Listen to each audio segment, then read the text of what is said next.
Sejam todos muito bem-vindos. Nessa noite eu trago no coração algo para repartir com vocês. No livro do Apocalipse, capítulo de número 5. Também quero bem-vindar os irmãos que estão conosco assistindo por essa transmissão online. Sejam todos bem-vindos. E também você, posteriormente, também vai acompanhar o estudo bíblico. Gente, antes de nós adentrarmos o texto do Apocalipse, no qual vamos nos deter nesta noite, note essas palavras do Senhor Jesus, Marcos 13, por favor. Marcos 13.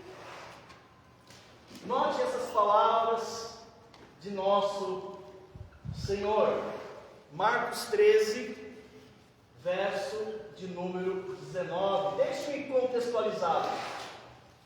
Marcos 13, 19, diz assim, palavras de Jesus Cristo: porque aqueles dias serão o quê?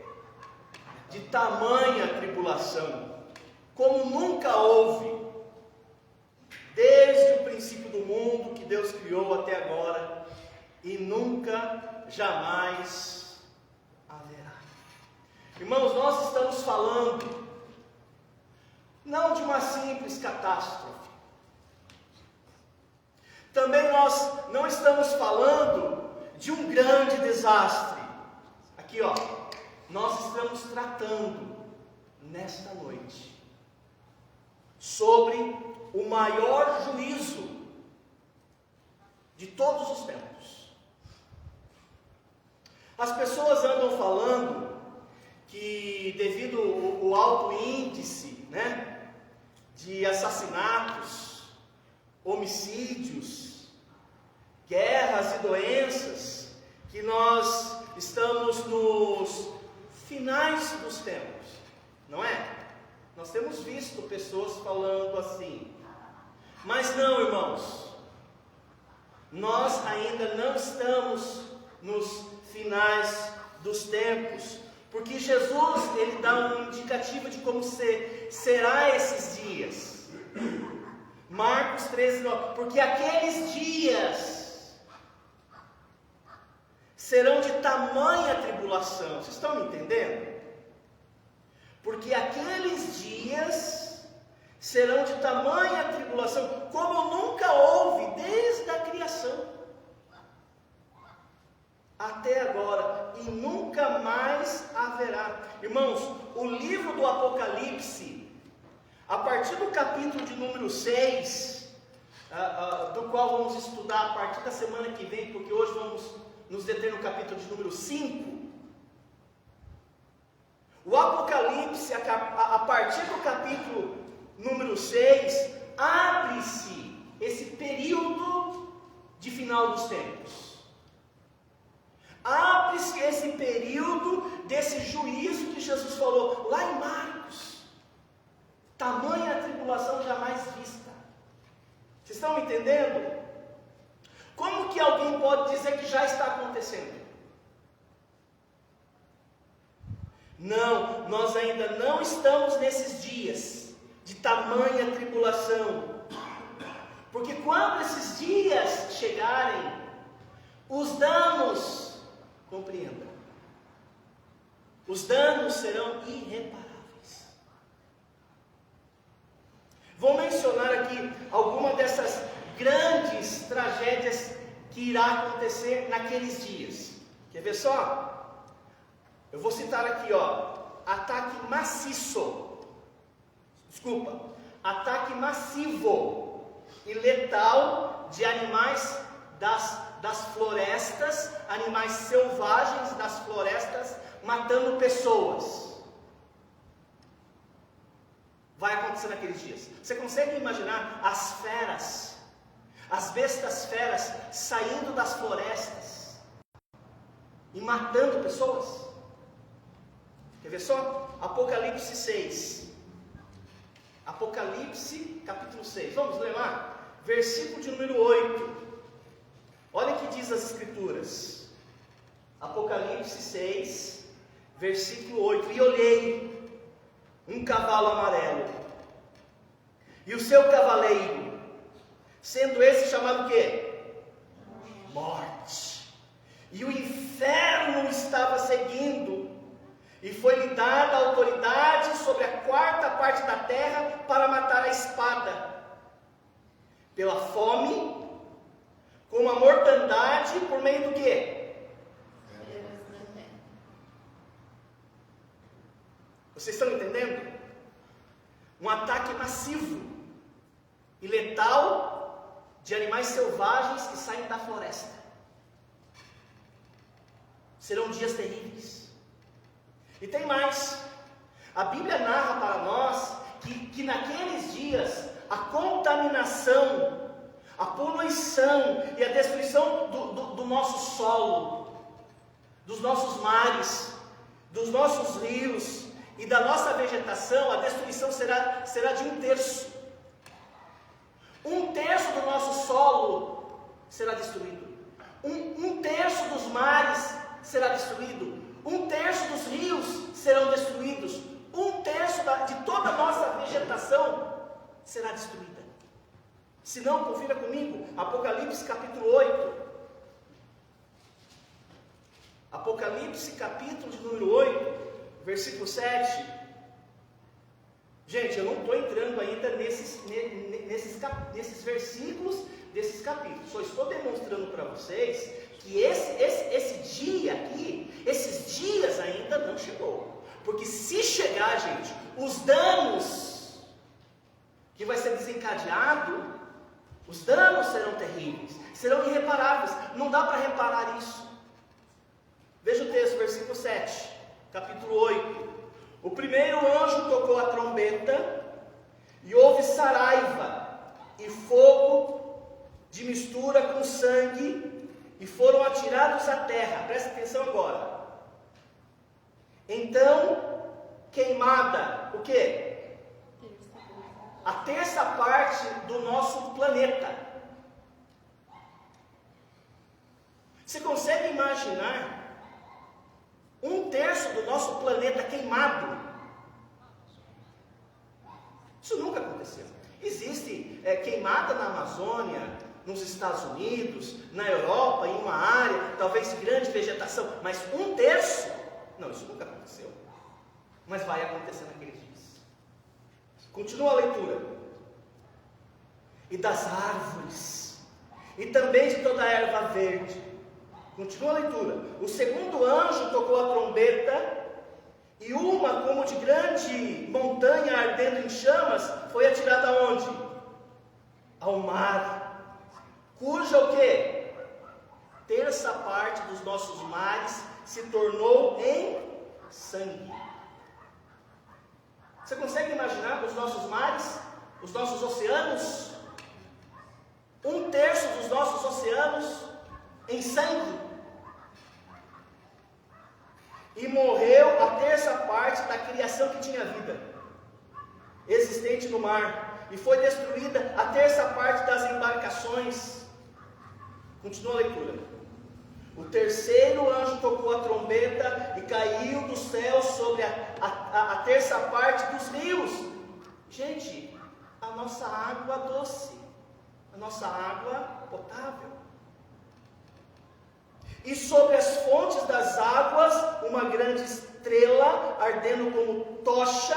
O nome da estrela é Absinto. E a terça, o quê? A terça parte das águas se tornou em absinto. E muitos dos homens morreram por causa daquelas águas. Eles tomaram daquelas águas e eles morreram, porque se tornaram amargosas. Vocês estão entendendo o que eu estou falando aqui? Como que alguém vai falar que nós estamos nesses dias? Não é possível. E eu pergunto aos senhores, olhando para esses poucos textos que lemos, eu pergunto aos senhores, será que pode piorar? Resposta, vai piorar e muito. A pergunta é a seguinte: quem é que pode assumir a responsabilidade de tamanha tribulação? Quem tem de fato poder? Porque não é apenas ter responsabilidade, ter poder para executar isso. Quem tem permissão missão dada pelo Criador para fazer essas coisas, para executar esse juízo. Então, irmãos, vem aqui comigo. É exatamente isto que o capítulo 5 nos apresenta. Então nós temos diante de nós outros 14 versículos, porque o capítulo 4 também são 14 versículos. Estudamos na semana passada. Agora também são 14 versículos. E nós vamos estudar eles. Então peço a você que acompanhe comigo na leitura. O pastor vai me auxiliar na leitura para que ela se torne uma leitura dinâmica. O pastor vai me ajudar, ele vai ler os números ímpares. E eu vou ler os números pares. Pastor. Apocalipse 5. Tá bom. E vi na destra que estava sentado sobre o trono um livro escrito por dentro e por fora, selado com 7 selos. Vi também um anjo forte que proclamava em grande voz: quem é digno de abrir o livro e de desatar os selos? E ninguém no céu, nem na terra, nem debaixo da terra, podia abrir o livro, nem olhar para ele. E eu chorava muito, porque ninguém foi achado digno de abrir o livro, nem mesmo de olhar para ele. E disse-me um dos anciãos: não chores, eis aqui o leão da tribo de Judá, a raiz de Davi, que venceu para abrir o livro e desatar os seus 7 selos. Então vi, no meio do trono e dos 4 seres viventes, e entre os anciãos, de pé, um cordeiro, como tendo sido morto. Ele tinha 7 chifres, bem como 7 olhos, que são os 7 Espíritos de Deus enviados por toda a terra. E veio e tomou o livro da destra do que estava sentado no trono. E quando tomou o livro, os 4 seres viventes e os 24 anciãos prostraram-se diante do cordeiro, tendo cada um deles uma harpa e taças de ouro cheias de incenso, que são as orações dos santos. E cantavam um novo cântico, dizendo: digno és de tomar o livro e de abrir os seus selos, porque foste morto e com teu sangue compraste para Deus homens de toda tribo, e língua, e povo, e nação. E para o nosso Deus os constituíste reino e sacerdotes, e reinarão sobre a terra. E olhei e ouvi a voz de muitos anjos ao redor do trono, e dos animais e dos anciãos, e era o número deles milhões e milhares de milhares, Proclamando em grande voz: digno é o cordeiro que foi morto de receber o poder, a riqueza e sabedoria e força e honra e glória e louvor. E ouvi a toda criatura que está no céu e na terra e debaixo da terra, e que está no mar, e a todas as coisas que neles há, dizer: ao que está sentado sobre o trono e ao cordeiro sejam dadas ações de graças, e honra e glória e poder para todos sempre.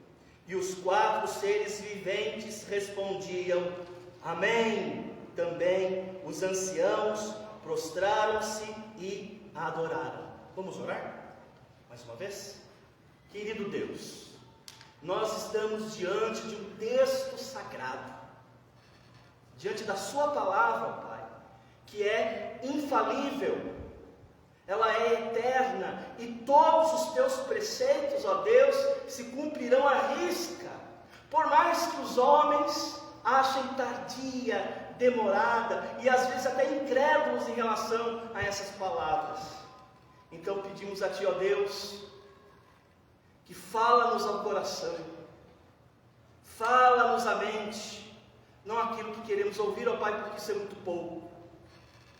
Fala-nos aquilo que nós precisamos ouvir, aquilo que nós precisamos saber e conhecer do Senhor, conhecer a Sua vontade, para que não venhamos tomar decisões erradas, equivocadas, precipitadas, que possamos olhar para textos como esse e reconhecer que o Senhor é Deus, que o Senhor é digno.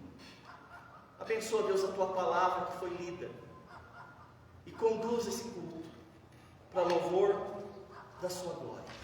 Oramos em nome de Jesus. Amém. Irmãos,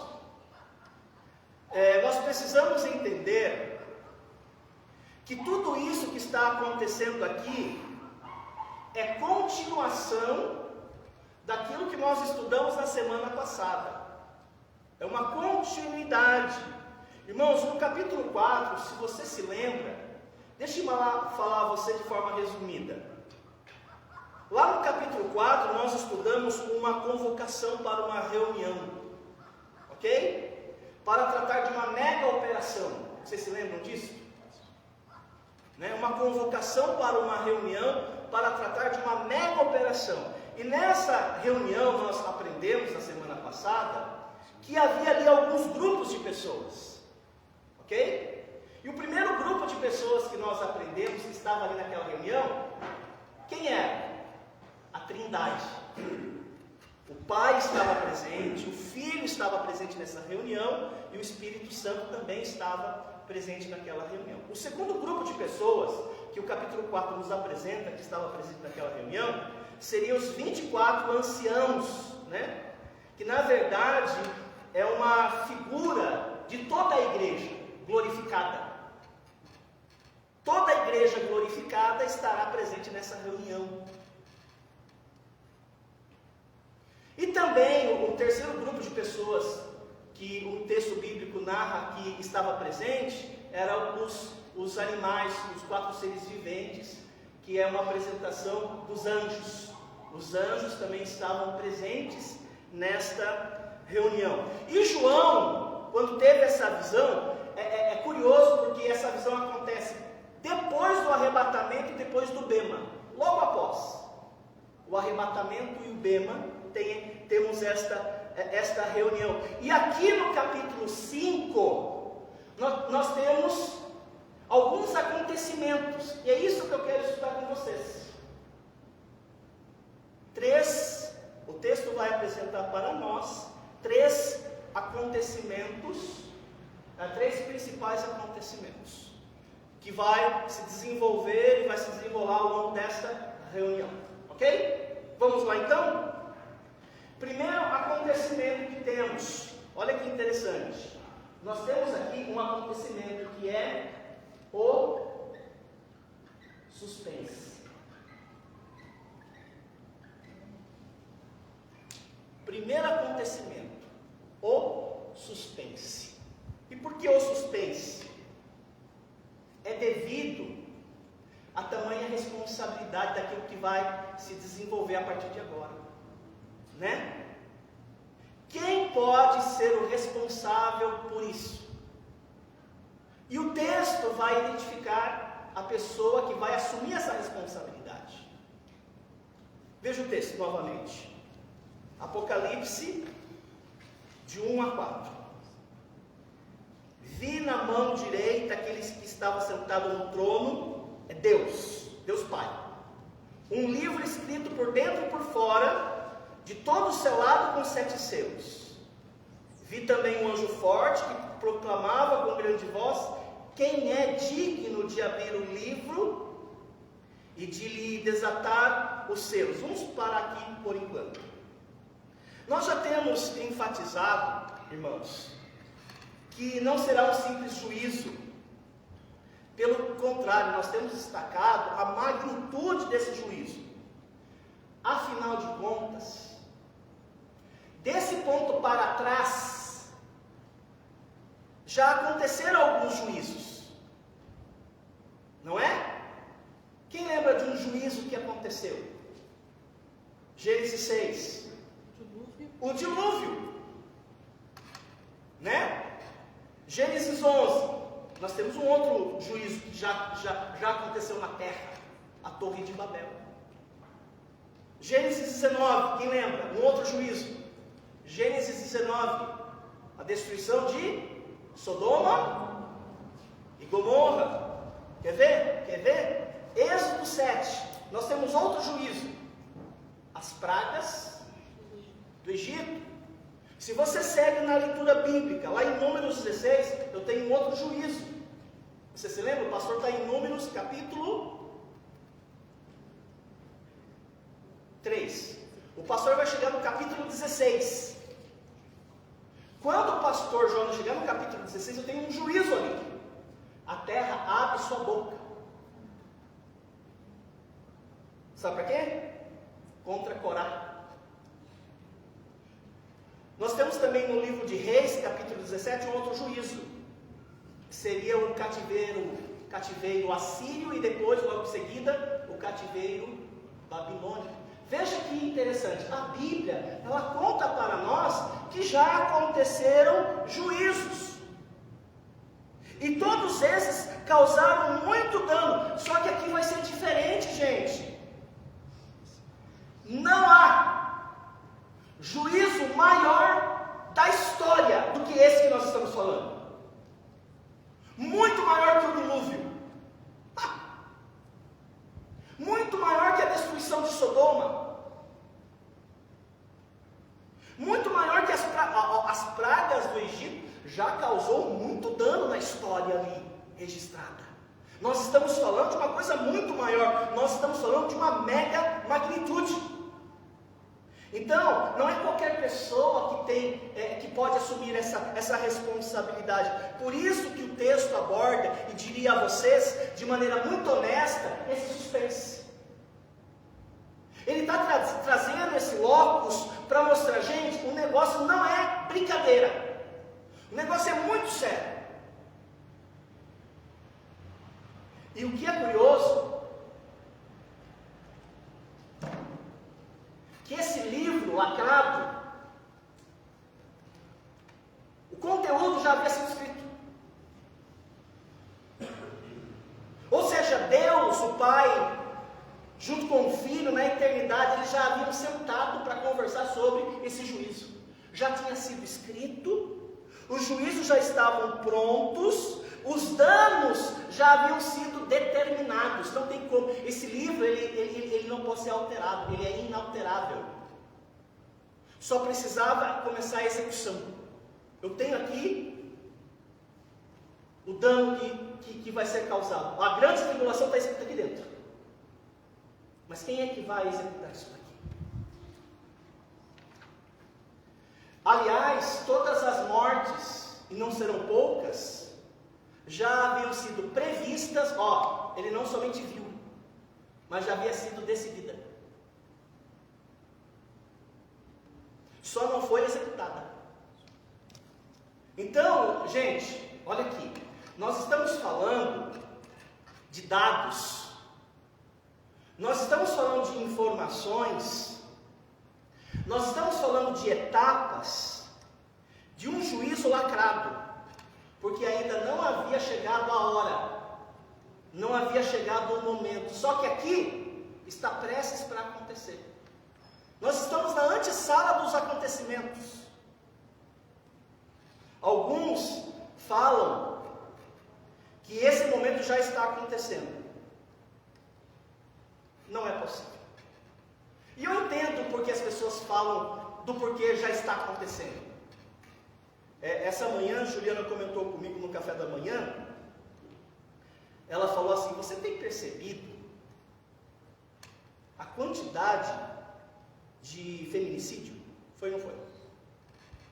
A gente está tomando café, ela comentou comigo. Como tem crescido a agressão contra mulheres? Todo dia, né? Ela falou.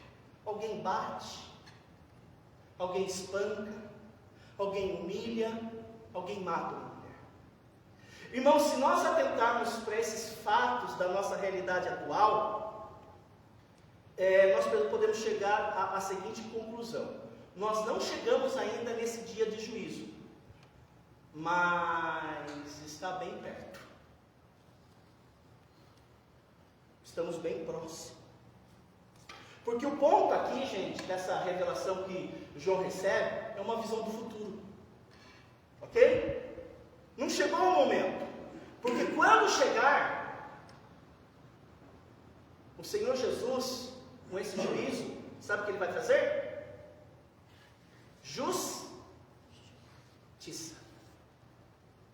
Ele vai trazer justiça. Ou seja, a humanidade, ela vai pagar pelos crimes cometidos. ela vai pagar por suas maldades, né? Mas mesmo assim, quem é que vai fazer isso, né? Eu vejo algumas pessoas falarem assim: eu não acredito na justiça dos homens, eu só acredito na justiça de Deus. Já ouviu falar disso? Já falou isso? Não acredito na justiça. Esse texto que está diante de nós, eu tenho exatamente a concretização dessa expectativa. A justiça de Deus estará sendo feita. Ok? É exatamente isso que está acontecendo, justiça de Deus. Mas quem vai executar a justiça de Deus? Quem é que vai ter autoridade para fazer isso? E você percebe o suspense, e esse suspense mexeu com João. E João começa a chorar. É um choro de angústia, é um choro de dor, é um choro de amargo, é um choro de desespero. Irmãos, nunca na história da humanidade alguém fez justiça. Os nossos tribunais não têm mais competência, talvez nunca teve. Presta atenção, ele chora, porque se ninguém abrir esse livro, nunca teremos justiça. Então ele chora.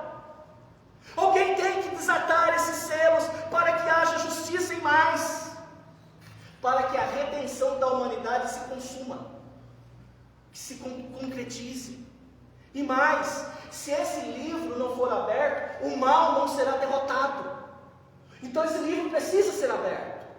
Por mais que haja danos e consequências terríveis, se esse livro selado não for aberto, o reino de Deus não chega.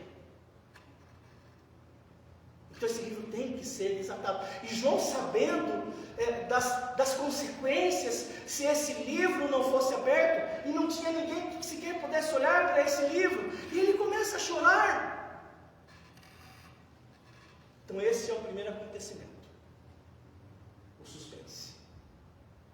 Na sequência, nos versículos 5 a 6, nós temos um segundo acontecimento: a identidade.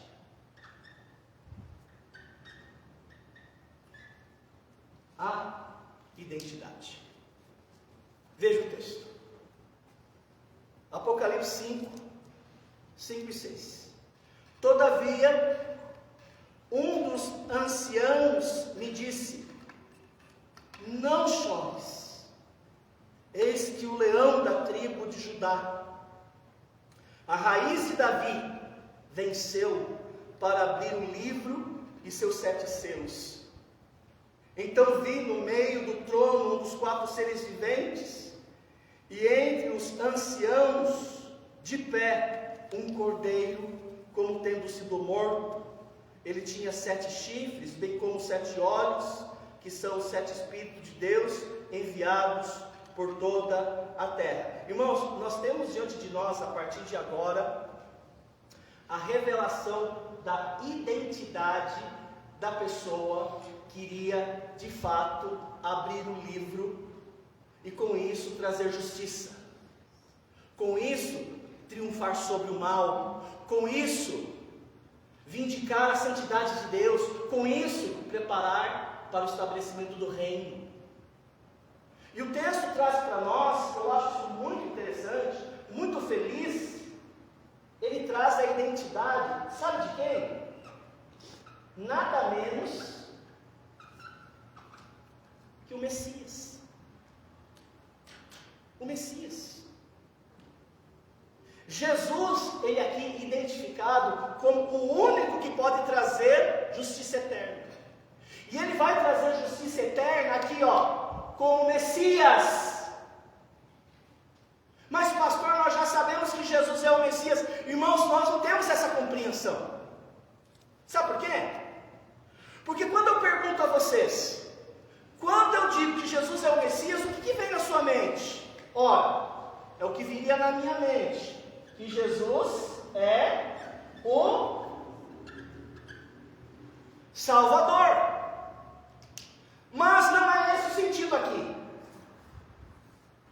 porque não é esse o sentido apresentado pela Bíblia. Messias aqui significa que ele vai trazer justiça como rei.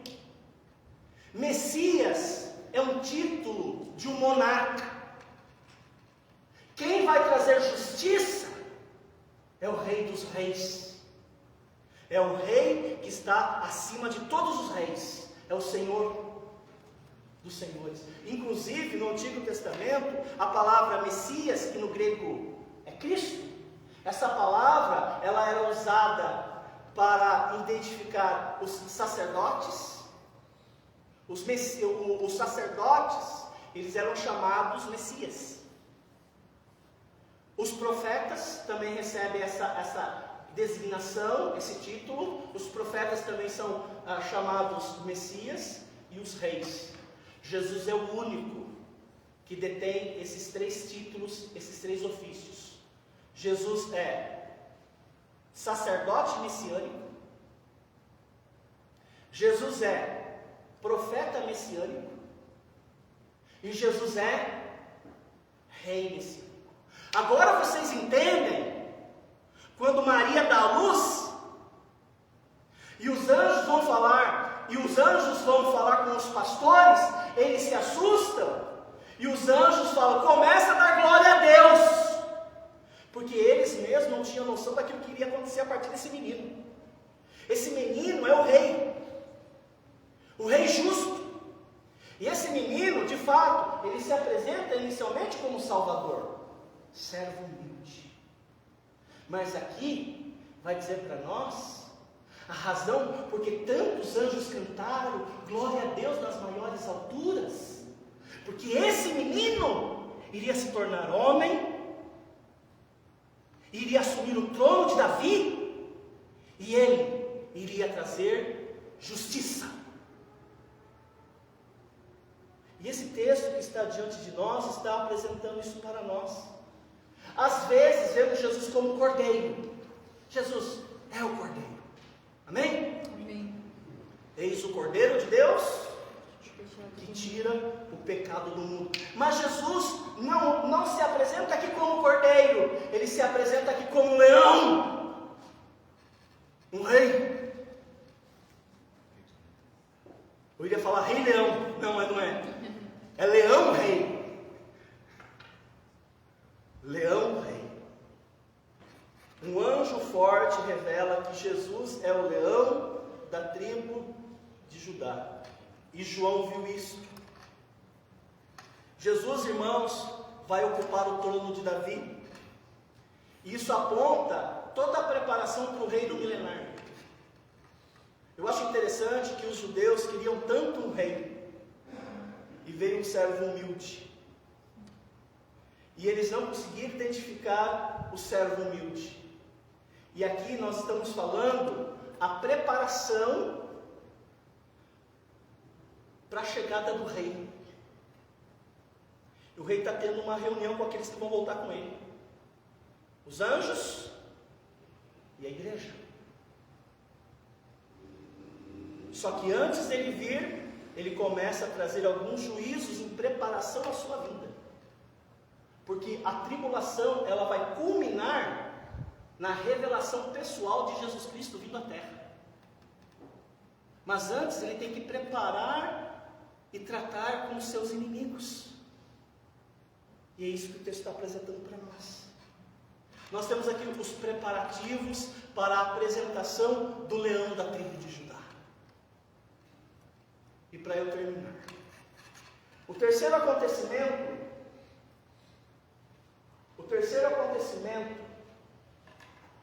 que o texto apresenta para nós aqui, o primeiro acontecimento foi o suspense. O segundo acontecimento foi a identidade. O terceiro acontecimento, que está registrado nos versículos 7 a 14, a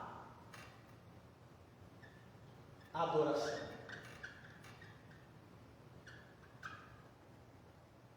A adoração. Vamos ler apenas 2 versos.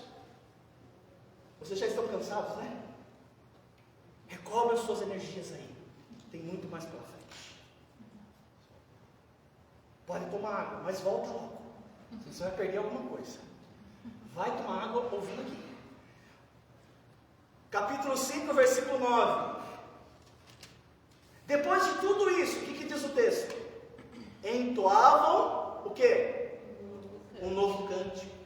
Por isso que eu coloquei adoração. Dizendo: digno és de tomar o livro e de abrir os selos, porque fostes morto, e com teu sangue compraste para Deus os que procedem de toda tribo, língua, povo e nação. E os 4 seres viventes respondiam: amém. Os anjos, também os anciãos, aqui é a igreja, nós sabemos isso, se prostrava-se e adorava. Gente, o terceiro acontecimento que está acontecendo nesta reunião, que antecede o juízo, é esta adoração. A igreja e os anjos prestando um culto a Deus Pai e ao Cordeiro, leão da tribo de Judá. Olha que cena maravilhosa. E talvez aqui, para algumas pessoas pareça estranho isso daqui, né? Não que eles não sejam dignos de receber a honra, a glória, o poder, não. É por causa do contexto daquilo que está acontecendo aqui, gente, né? Nós temos aqui, presta atenção, o desdobramento do maior juízo de todas as épocas. E muitas pessoas vão sofrer. E muitas pessoas vão morrer. A terra vai ser destruída. E você descobre isso. E ao invés de você se assustar, você adora.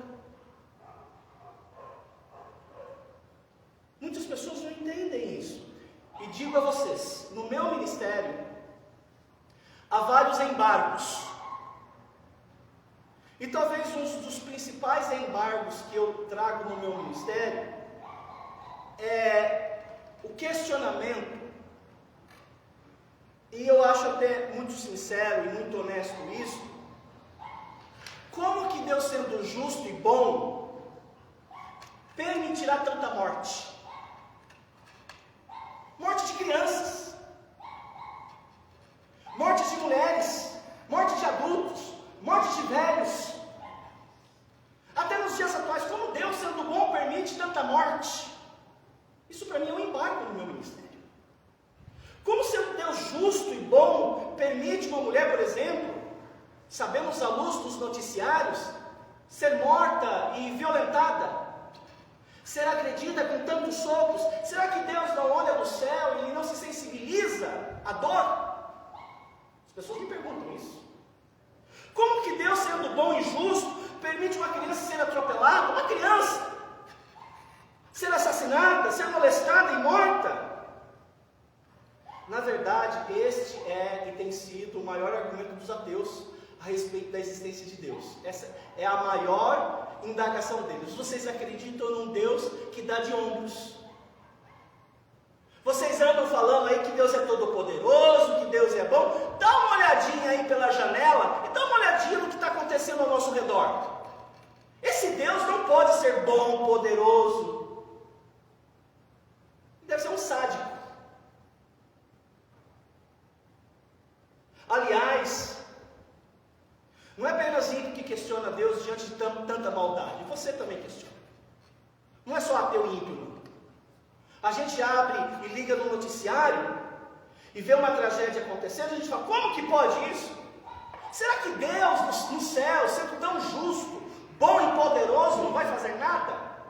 Aliás, esta foi a indagação da esposa de Jó, diante da calamidade que ele estava sofrendo. Jó perdeu os filhos. E Jó, diante daquilo, ao invés de se entristecer, ao invés de se revoltar contra Deus, ele louvava a Deus. E a mulher dele não entendia isso. Amaldiçoa a Deus e morre. Esse teu Deus, ele não é digno de ser adorado. Olha a tua vida, meu filho. Eu também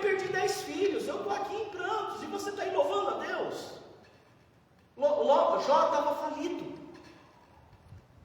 E nem por isso ele blasfemou. Às vezes, irmãos, não cabe na nossa compreensão tentar coadunar a bondade de Deus, a justiça de Deus, a fidelidade de Deus com tanta maldade. Aliás, há um livro na Bíblia Sagrada, se você não a leu, lê o livro de Abacuque. O livro de Abacuque, ele é tremendo, porque o contexto era um contexto muito ruim, era um contexto caótico. Infidelidade, corrupção, maldade. Gente, a corrupção crescia em passos largos, o inocente, o justo era cercado pelos perversos, e Abacuque levanta uma queixa para Deus, uma queixa honesta. Deus, o Senhor está vendo? O Senhor aí, sentado no seu trono, Jesus aí à sua direita, o Senhor não vai fazer absolutamente nada? Aliás, Abacuque vai, não sei se ele chegou ao ponto de ser insolente, mas ele fala para Deus: o Senhor não está fazendo justiça do seu próprio nome, porque os caras estão colocando o teu nome na lata do lixo, e o Senhor sequer está fazendo justiça ao seu próprio nome. Veja o texto de Abacuque, para você achar que eu não estou exagerando. Abacuque, capítulo 1, versículo 2. Estou terminando, viu, gente? Abacuque, capítulo 1, versículo 2. Veja só a indignação desse profeta, que era profeta de Deus, tá? Nós estamos falando de um servo de Deus aqui. Leia. Até quando, Senhor? Clamarei eu, e tu não me escutarás? Gritar-te-ei violência, e não salvarás? Por quê? Me mostras a iniquidade, e me fazes ver a opressão? Pois a destruição e a violência estão diante de mim, há contendas, o litígio se suscita. Por essa causa a lei se afrouxa, a justiça nunca se manifesta, porque o perverso cerca o justo. A justiça é torcida. Então olha que interessante, irmãos. Abacuque se queixa da ausência de Deus. Abacuque se queixa talvez da resposta de Deus, que Deus não está fazendo nada. Aqui ó, e ainda hoje há crentes e não crentes também se queixando da ausência de Deus por causa de tanta injustiça, por causa de tanta maldade, por causa de tanta corrupção. Desse modo, irmãos, existe uma expectativa real pelo qual podemos olhar, que a pergunta é: até quando Deus vai tolerar? Aliás, digo a vocês, eu não canso de ouvir que pessoas desacreditaram na justiça humana, mas também estão desacreditados na justiça divina. E nós estamos num nível que as pessoas estão desacreditando na justiça de Deus. Muita maldade, muita perversidade, muita crueldade, muita injustiça. E aqui nesse texto, irmãos, nós estamos falando que lá no final do túnel uma luz brilha, e há uma esperança. E quando João, diante de todo esse cenário, ele olha e ele vê a esperança. E a igreja que está ali presente, com os anjos, o texto fala, o pastor leu, vocês acompanharam, a quantidade de anjos e de igrejas de milhares de milhões. É muita gente. E o texto, quando Jesus vem andando, põe-se em pé, como o leão da tribo de Judá. Gente, nós estamos diante daquele que de fato vai trazer justiça. Há tanta maldade no mundo, e a reação mais imediata e mais sincera do coração deles foram se colocar de joelhos e adorá-lo. e clamar e proclamar: digno és, louvado seja Deus, louvado seja Deus. Foi a fala de Jó. Jó tinha essa percepção a respeito do seu Redentor. E às vezes nós precisamos resgatar essa percepção que o livro do Apocalipse traz a nós. O leão da tribo de Judá, ele vai se levantar, e ele vai trazer justiça, ele vai vindicar a santidade de Deus. Amém? Amém. Semana que vem nós vamos estudar o início desse juízo com a abertura dos selos. Muito bem, vamos cantar o hino. Vou pedir ali a que me auxilie. Nós vamos cantar o hino 98 do Voz e Melodia, para encerrarmos esse momento tão glorioso, do qual nós nos dobramos na leitura e no estudo da Palavra de Deus. Número 98, Voz e Melodia, um hino temático que fala exatamente da vinda do Rei, da vinda do Senhor. Glória, glória. Você deve cantar glória como eles cantaram. Fique em pé junto comigo. Vamos cantar. Bem forte. Já refúgio a glória eterna de Jesus, o Rei dos Reis. Breve os reinos deste mundo seguirão as suas leis. Os sinais da sua vida mais se mostra cada vez. Vencendo, vem Jesus. Glória, glória, aleluia. Glória, glória, aleluia. Glória, glória, aleluia. Vencendo, vem Jesus. O clarim que chama os crentes, a batalha já soou. Cristo à frente do seu povo, multidão já conquistou. O inimigo em retirada, seu furor patenteou. Vencendo, vem Jesus. Glória, glória, aleluia. Glória, glória, aleluia. Glória, glória, aleluia. Vencendo, vem Jesus. Eis que glória refulgente sobre as nuvens descerá. E as nações, os reis da terra, com poder governará. Sim, em paz e santidade toda a terra regerá. Vencendo, vem Jesus.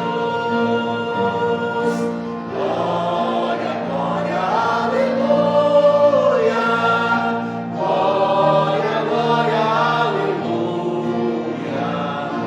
Glória, glória, aleluia. Vencendo, vem Jesus.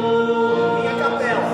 E por fim entronizado as nações há de julgar. Todos grandes e pequenos o juiz hão de encarar. E os remidos triunfantes em fulgor hão de cantar. Vencido, vem Jesus. Glória, glória, aleluia. Glória, glória, aleluia. Glória, glória, aleluia. Vencido, vem Jesus. Amém. Podem se assentar. Obrigado, Lia. Deus te abençoe, pastor também. Nós estamos chegando aí no final de mais um estudo bíblico, né? Curso de escatologia. Hoje nós passamos a vocês aula número 19. Todo esse material estará disponível, tá bom? Para ser baixado. Se você quer um material na íntegra em PDF, me fala, eu encaminho a você, tá bom? Uma oração silenciosa, o culto está encerrado. Até domingo à noite com nossa apresentação na